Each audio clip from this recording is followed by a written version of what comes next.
आसंता काली कलाहांडी जिला को प्रथम थर ग्रस्त कर अंत्योदय गृह योजनार शुभारंभ करेंगे मुख्यमंत्री। कृष्णानगर पड़िया भवानीपाटन आयोजन हो यह कार्यक्रम सकाल 10टा समय कार्यक्रम आरंभ हो। कार्यक्रम में मुख्यमंत्री पंचायतराज मंत्री रविनारायण नायक जोगदेवार कार्यक्रम रही 25,000 जनसमागम होवार आकलन रही। अंत्योदय गृह योजना शुभारंभ कलाहांडी को चयन कर जहाँफल जिलावासी उत्साह बढ़ी। समाजर शेष धाड़ी लोकों पाखरे आवास पहुंचेबार लक्ष्य रही। जिला प्रशासन पक्षर प्रस्तुति जोरदार चलता बेले शेष पर्यायर पहुंची।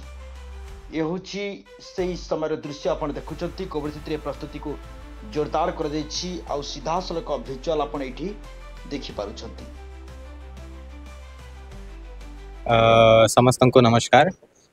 काली मान्यवर मुख्यमंत्री कालाहांडी गस्तरे आसुछंती। कालाहांडी जो पीआर डिपार्टमेंट अंत्योदय गृह योजना अच्छी सेटा कालाहांडी जिल्लारू आमर जो कृष्णनगर जो पड़िया अच्छी सेटू पूरा ओडिशा पाई launch hub. Total around 60,000 beneficiary all over Odisha अच्छी अंत्योदय गृह योजना रे। कालाहांडी रे भी जे 3,000 वृद्ध जो बेनिफिशियरी अच्छी तांका लिस्ट पड़ी जाइछि। ता छाड़ा मान्यवर मुख्यमंत्री कालाहांडी जिल्लार 600 कोटुरी वृद्ध प्रोजेक्ट किछ शिलान्यास करिवे और किछ प्रोजेक्ट इनॉग्रेशन भी करिबार ये अच्छी। प्रस्तुति एबे अपन देखुथिबे फाइनल स्टेज रे अच्छी जो फिनिशिंग को हाउची सब ऑलमोस्ट हे जाइछि। हमें एक्सपेक्ट करिछु कि अराउंड 25,000 लोक एठी आसीबे। सब 25,000 लोकन पई खाइबार व्यवस्था, टिफिन रे व्यवस्था, पानी रे व्यवस्था ऑलमोस्ट सब सरी जाइछि। जनप्रिय नेता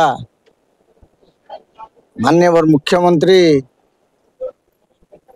कलाहांडी पदार्पण करुचन माँ माणिकेश्वरी माटी एक कारण माटी के आमे तांके स्वागत करुचु। मान्यवर मुख्यमंत्री आसबार द्वारा लोकंकर भितरे आनंदित फैली जाइए। उत्साहित सब जनता जेन छके जो जेन जगह के जो लोक पचरचन भाई केते बेले आसबे मुख्यमंत्री आमे समस्ते जिमु पड़ा के गले भी बोलचन माँ मने आमे मुख्यमंत्री के देखबा के जिमु एजा बड़ कथा। आ मान्यवर मुख्यमंत्री नूतन भाव में अंत्योदय गृह योजना जेन आरंभ करिछन स्वागत पदक्षेप है। तद्वारा बिजेडी मानकर द्वारा जेन वंचित रही मापदंड कर लोक घर दौले से मापदंड काट कर समस्ते केंद्र घर पाइबे। गरीब रू गरीब हैंडिकेप हो विधवा हो जार घर नहीं थिबा केंद्र घर पाइबा तार जेन प्रयास कर मान्यवर मुख्यमंत्री मान्यवर प्रधानमंत्री के साधुवाद एवं धन्यवाद।